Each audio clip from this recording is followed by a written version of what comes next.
Your behalf, and that was a pleasure. But we're here to congratulate our students and your students. So I first want to have students stand up and thank your parents.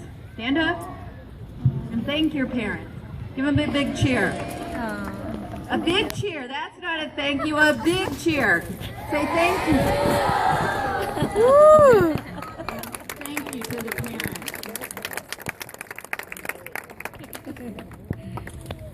And one of the things that is so important as your students move forward, and students as you move forward, is to have gratitude. And that really means acknowledging those people around you who have helped you. So as Mrs. Grimm said, you're now finishing your elementary school days, but it's because of your parents. And now, boys and girls, with a big, loud cheer, let's thank our teachers. Big cheer. Big cheer. So of course you have your parents, your teachers, your principal, and your friends. Give a big pat on the back to your friends. Say thank you. Because sometimes it's that one friend that helps us. That one friend. So with our parents, with our teachers, with our principal and our friends, we know that you are now graduating from elementary school. Give yourself a big cheer. Another cheer for yourself.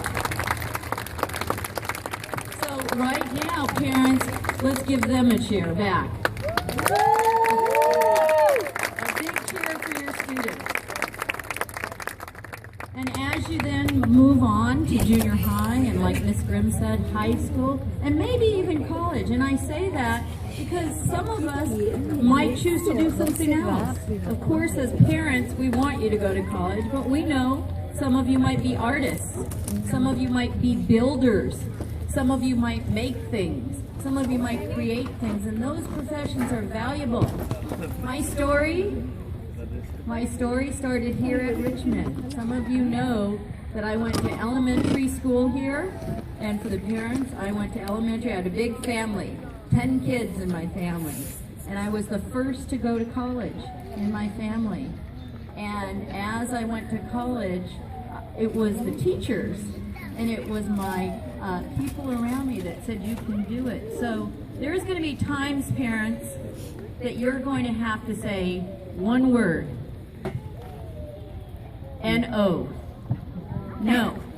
Because if you can make sure that you are saying no to your kids when they need a no, or yes, I'm going to cheer you on, but sometimes it's no to the video games, no to staying up late, but yes to homework. Because one of the things that kids in my class remember that I said, the more you read, how many of you remember this? The more you read, the better you write and speak and spell, and I am here to learn. And that is something that whether they're in kindergarten or high school, they have to work hard. So boys and girls, your parents have worked hard for you. They want a better future for you. Do you believe that? Your parents have come here to work hard for a better future, to get the education, because they know, you know, that is the key to success. So when you do your job,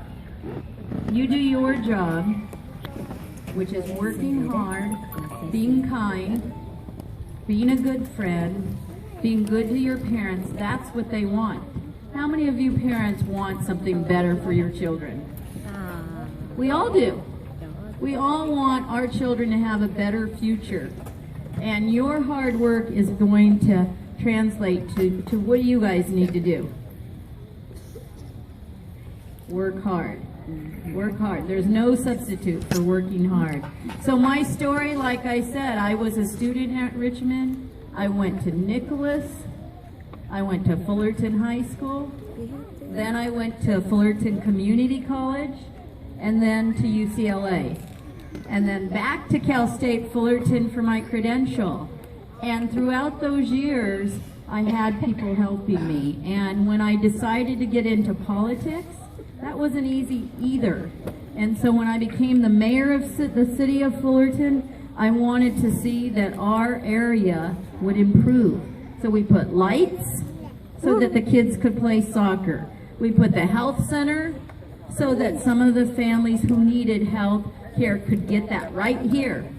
And I'm so proud to do that as the mayor of Fullerton. And I know when you go, like Mrs. Grimm said, and you find your dreams, I hope you come back to your neighborhood, and I hope you keep an eye on your neighborhood and make sure you give back, because that is so important. And as you grow up, find one thing that you want to do and just never let go of it.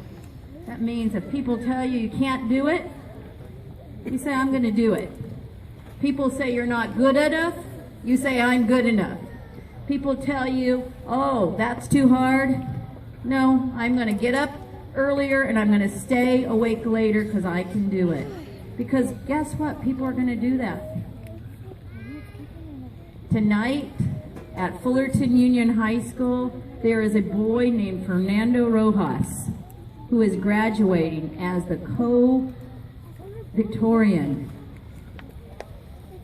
And he is the highest ranking student at Fullerton College, a Latino boy here from Fullerton, and he is going off to Yale.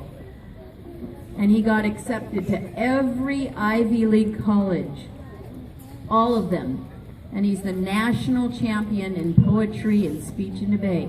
Right here from Fullerton, Fernando. And why? Because he worked hard. He was up in the middle of the night. His parents, one works in a factory, one is his mother is a seamstress. They didn't graduate from high school, but they showed him that if you work hard, you can do what you need to do. So never, never let anybody tell you that you can't. But you got to do the work. You have to do the work. So parents, no excuses from your students. If they say, I'm done with my homework, what do you say? Let me see.